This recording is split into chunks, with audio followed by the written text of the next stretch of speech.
So, like we were just saying, the speed of the wave is equal to the wave's frequency times its wavelength.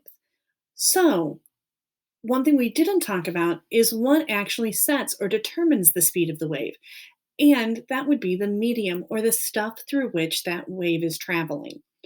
So, what we mean is if the wave moves from one thing to the next, it would actually have a completely different wavelength while the frequency remains the same. That would be because the velocity changes based on the stuff or the medium.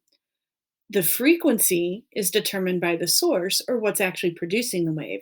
And the wavelength is that adaptable piece here that would change in order to accommodate this new medium and therefore new velocity. Now, let's start by talking about water waves. Full disclosure, water waves are some of the most complicated waves that exist.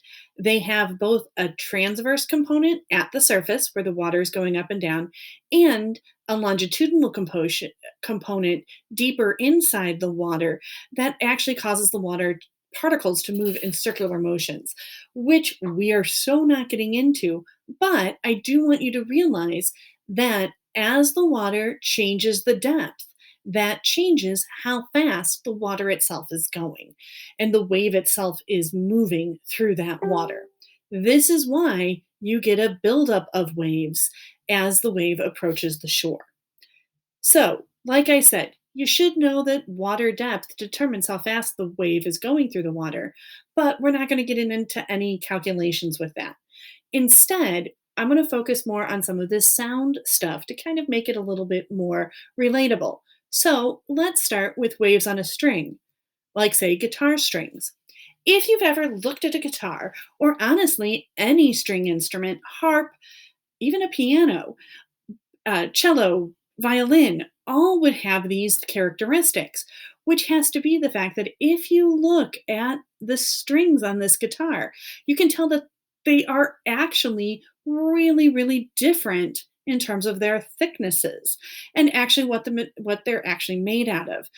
So, how much mass the string has per based on its length is one of the factors that goes into determining how fast the wave will travel on the string, as well as, wait a minute, do you guys remember how to adjust the pitch or sound the string is going to make?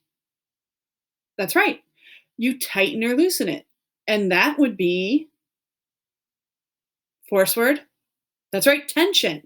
So we can say that the velocity of the wave on a string is going to be equal to the square root of the tension, that's T tension, divided by the mass per length, or another way to call that is the linear mass density. Now, keep in mind that velocity is going to be in units of meters per second. The tension is going to be in units of newtons, like always. Mass, if we're doing this individually for the individual mass of the string, would always be in kilograms, and lengths, again, are going to always be in meters. But you may sometimes be given something called the linear mass density, or you're told what the mass per length is, which is the denominator of this problem, and that would need to be in kilograms per meter. Okay, so what you're given will determine which sets of variables you're going to use, but always make sure you're checking out your units. Finally, the last wave we're going to be talking about is sound in air.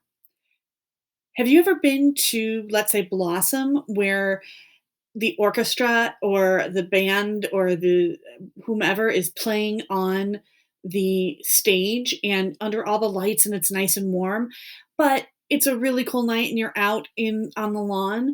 So the temperature of the air is changing. That actually is going to change how fast the sound travels. So for air, we're going to be able to say that the velocity of the sound in air is equal to 343 plus zero point 0.6 times the quantity of the temperature of the air in degrees Celsius minus 20 degrees. Okay, that means that temperatures higher than 20 degrees Celsius are going to, the velocity is going to travel faster, but Temperatures below 20 degrees Celsius, the velocity will be smaller than that 343 meters per second.